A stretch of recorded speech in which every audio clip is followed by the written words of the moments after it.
All right, day 52 to the glory of God. So if you're on this locomotion journey and you're adding progressive overload, then you'll notice that I've made some adjustments. I started with walking, then I went to jogging, then I went to running and rucking. Now I'm still doing a bit of rucking, but I've adjusted. So I do on Mondays, or the beginning of the week, after the Lord's Day, after the day of active recovery, active rest, in observance of the Sabbath on the Lord's Day. Monday, I do sprints, and Wednesday, I would do mid-distance, and then Friday, I do long distance, and then on the Lord's Day, I do a ruck. So I'm sort of adding in all the components of locomotion, and we could do this with swimming, we could do this with biking, but you're hitting the different metabolic pathways that we have, that we were created and designed with. And so, it's sort of just a spectrum of force production. If I increase my force production, I need lots more rest and recovery to be able to do that same high level of force production again. So you think about jumping as high as possible, sprinting as fast as you can, sprinting on a bike as fast as you can, sprinting in the water as fast as you can.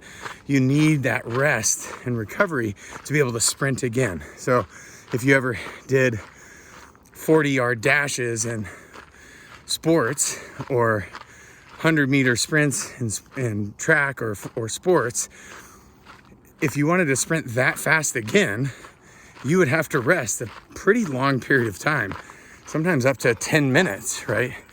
And so that's what we're training on Monday. And then that mid distance is, if you ever did 400s or 200s or 800s in track, or even in other sports where you did that, you know how brutal those are. They just zap your entire body of its ability to produce movement. But we could do the same thing. So think about the sprints are going to be 5 to 10 seconds of work, and then you're going to take a minute of rest-ish, right?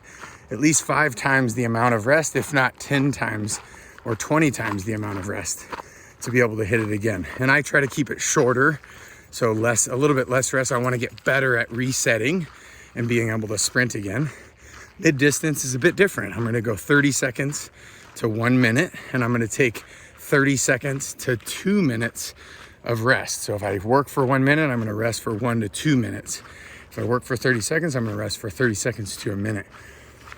And this is going to actually help my reset as well. I'm going to actually build endurance with this, but also build force production at the same time. Kind of cool.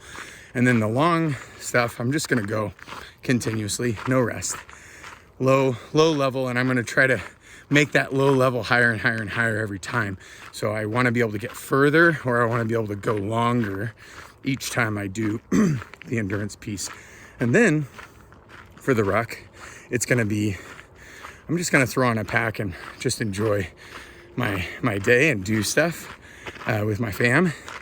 And that's really more conditioning for me. I need to, as a Marine and as somebody who enjoys backpacking, I need to be able to handle load, and as somebody who enjoys hunting and fishing, I need to be able to endure load for long distances. And I think that's a human thing. We all ought to be really good at enduring a third of our body's weight for long periods of time, an hour, even 2 hours, 3 hours, 4 hours, with a little bit of rest in between. If I'm going that long, I need to be able to drink, and I need to be able to eat some food as I hike for 4 hours or 8 hours, if I'm doing a backpacking trip, right? So hopefully that helps kind of round out and understand the way that I've made that adjustment and created a progression, right? We've progressively overloaded, which is pretty awesome.